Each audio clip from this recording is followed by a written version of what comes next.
महाभारत के युद्ध में जब अर्जुन मृत्यु के भय से कांप रहे थे, तब श्री कृष्ण ने एक ऐसा सत्य बताया जिसने अर्जुन का डर हमेशा के लिए खत्म कर दिया। और यकीन मानिए, अगर आप इस सत्य को समझ गए तो जीवन का सबसे बड़ा डर भी खत्म हो सकता है। लेकिन पहले आपको जानना होगा, श्री कृष्ण ने ऐसा क्या कहा था। कुरुक्षेत्र का युद्ध शुरू होने वाला था। अर्जुन ने अपने सामने देखा पितामह भीष्म, गुरु द्रोणाचार्य, अपने भाई, अपने रिश्तेदार, और उनका मन टूट गया। उन्होंने कहा, हे कृष्ण, मैं अपने ही लोगों को कैसे मार सकता हूं? अर्जुन के हाथ कांप रहे थे, आंखों में आंसू थे, उन्हें केवल मृत्यु दिखाई दे रही थी। लेकिन तभी श्री कृष्ण मुस्कुराए। उन्होंने कहा, अर्जुन, तुम जिसे मृत्यु समझ रहे हो वह वास्तव में मृत्यु है ही नहीं। फिर श्री कृष्ण ने गीता का अमर ज्ञान दिया। उन्होंने कहा, आत्मा न कभी जन्म लेती है न कभी मरती है।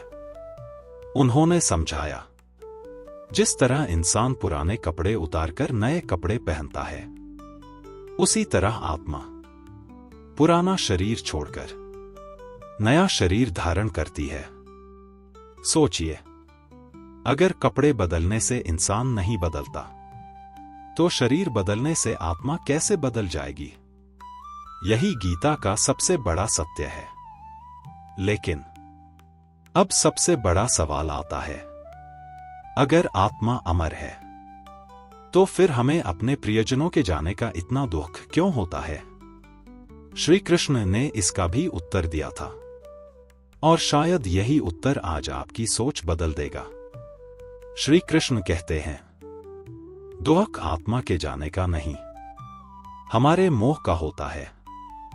हम शरीर से प्रेम करने लगते हैं, लेकिन आत्मा को भूल जाते हैं।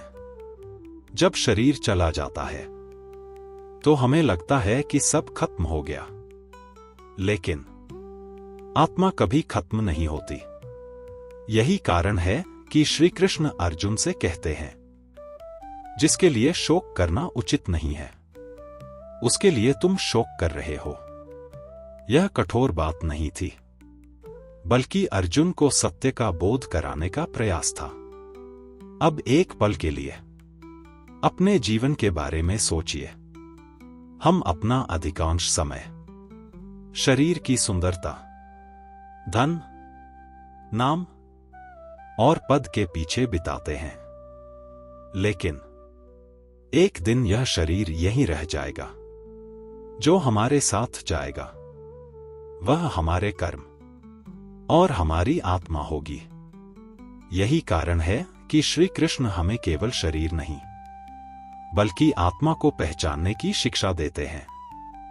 और जब इंसान यह समझ जाता है कि वह केवल शरीर नहीं बल्कि अमर आत्मा है, तब उसके अंदर से मृत्यु का भय धीरे धीरे समाप्त होने लगता है।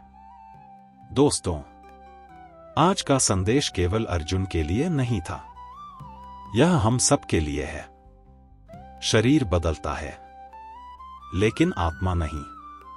इसीलिए जीवन को केवल शरीर तक सीमित मत रखिए। ऐसे कर्म कीजिए जो आत्मा को ऊंचा उठाए। अगर आपको श्री कृष्ण का यह उपदेश हृदय तक पहुंचा हो तो कमेंट में लिखिए, जय श्री कृष्ण। वीडियो को लाइक करें और ऐसी ही गीता की सरल व्याख्या के लिए प्रेम रस वाणी को सब्सक्राइब करना न भूलें। राधे राधे।